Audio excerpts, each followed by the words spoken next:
نحمده ونصلي على رسوله الكريم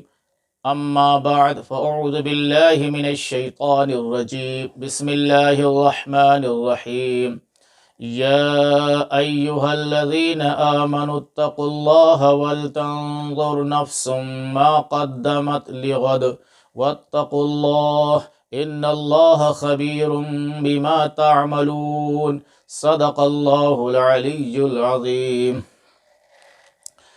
بڑی غفلت میں گزری عارفی عمر عزیز اب تک، بڑی غفلت میں گزری عارفی عمر عزیز اب تک، کہیں ایسا نہ ہو باقی بھی ایسے ہی گزر جائے۔ رب کریم نے قرآن کریم کی اس آیت کریمہ میں ایک پیغام دیا ہے، ایمان والوں کو ایک حکم دیا ہے، ایمان والوں کو چوکنا اور متنبہ کیا ہے۔ کیا؟ یا ایھا الذین آمنوا اتقوا اللہ، جیتے جی اللہ سے ڈرتے رہو۔ جب تک تمہارے سانس کا تعلق تمہارے بدن سے ہے، اللہ سے ڈرتے رہو۔ جب تک اس دنیا میں تم موجود ہو، تمہارا کوئی ایسا عمل نہ ہو جو اللہ کو ناراض کرنے والا ہو، تم سے کوئی ایسی حرکت سرزد نہ ہو جو اللہ کو ناراض کرنے والی ہو، کوئی ایسا فعل ناشائستہ تمہارے ہاتھوں سے سرزد نہ ہو جائے جس سے اللہ ناراض ہو جائے۔ پھر ساتھ ہی ساتھ یہ بھی ارشاد فرما دیا کہ جب موقع ملے غور و فکر کرتے رہو، سوچتے رہو۔ آمنوا اتقوا اللہ ولتنظر نفس ما قدمت لغد، کہ تم نے کل کے لیے کیا بھیج رکھا ہے، یعنی اللہ کی عدالت میں باآبرو رہنے کے لیے، اللہ کی عدالت میں باعزت بری ہونے کے لیے، اللہ کی نگاہ میں سرخرو ہونے کے لیے، اللہ کے پاس ہم نے آپ نے کیا بھیجا ہے۔ قرآن کریم اس کا حکم دیتا ہے کہ ہم غور و فکر کریں،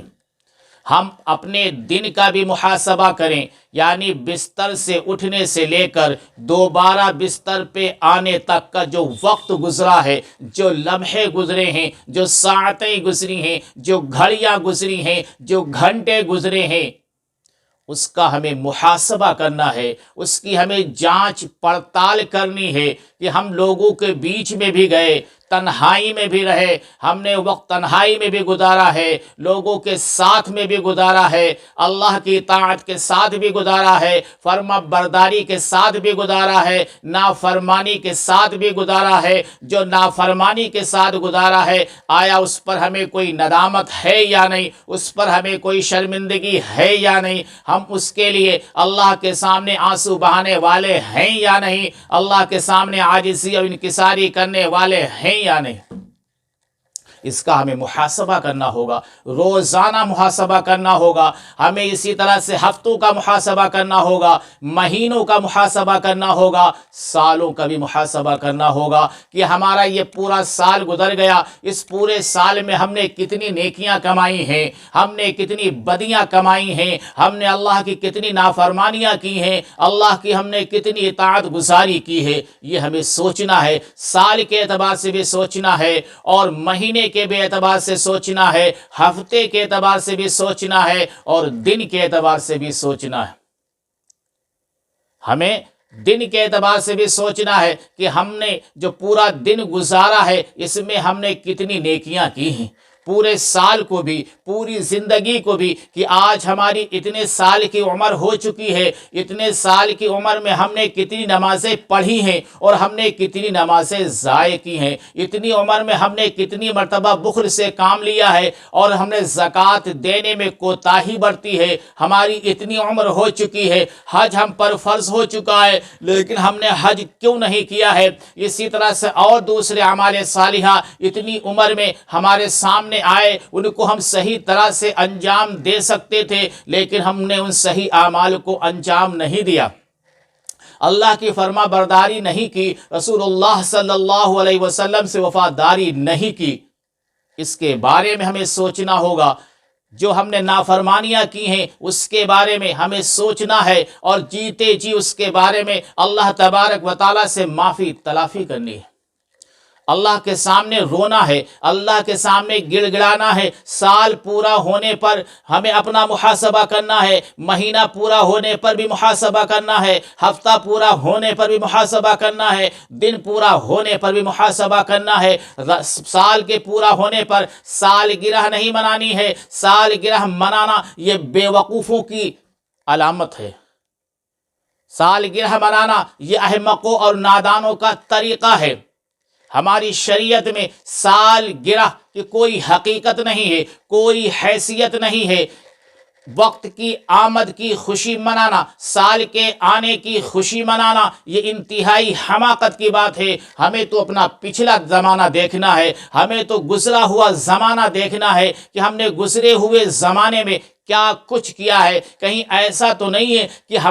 ہماری زندگی کا چراغ آج بجھ جائے، ہماری شمع حیات آج گل ہو جائے، اور اللہ کی عدالت میں ہم کھڑے ہونے کے لائق بھی نہ ہوں، اور ہم آنے والے سال کی خوشی منائیں، سال گزر جانے پر اس کی سالگرہ منائیں۔ سالگرہ تو ہم اس وقت منائیں گے جب ہم قبر کے عذاب سے بچ جائیں گے، میدان محشر کی تپش سے بچ جائیں گے، اور جنت میں ہمارا داخلہ ہو جائے گا، تو وہاں ہم سالگرہ بھی منائیں گے، وہاں پر ہم خوشی بھی منائیں گے، وہاں پر ہر طرح کی خوشی اور راحت کا اظہار بھی کریں گے۔ جیتے جی ہم اپنے اعمال کے بارے میں سوچتے رہیں، یہی قرآن کریم کا حکم ہے، وَلْتَنظُرْ نَفْسٌ مَّا قَدَّمَتْ لِغَدٍ، کہ کل کے بارے میں سوچتے رہو کہ کل کے لیے تم نے کیا بھیجا ہے۔ اللہ کی عدالت میں کھڑے ہونے کے لیے تمہارے پاس کچھ ہے؟ کہیں ایسا تو نہیں ہے کہ کل میدان محشر میں ہم اللہ کی عدالت میں پہنچے تو ہمارے نامہ اعمال میں نیکیاں نہ ہوں، بدیاں ہی بدیاں ہوں، لوگوں کے طور طریق ہوں، جبکہ وہ طور، وہ طریقہ، وہ شعار جو محمد صلی اللہ علیہ وسلم کا ہے، اگر ہم اس کو اپنائیں گے تو ہمیں کامیابی ملے گی، دنیا میں بھی ہم بابرو ہوں رہیں گے، اور کل میدان محشر میں بھی سرخرو ہوں گے۔ اس کے علاوہ کوئی طریقہ اپنائیں گے تو ہم پچھتائیں گے۔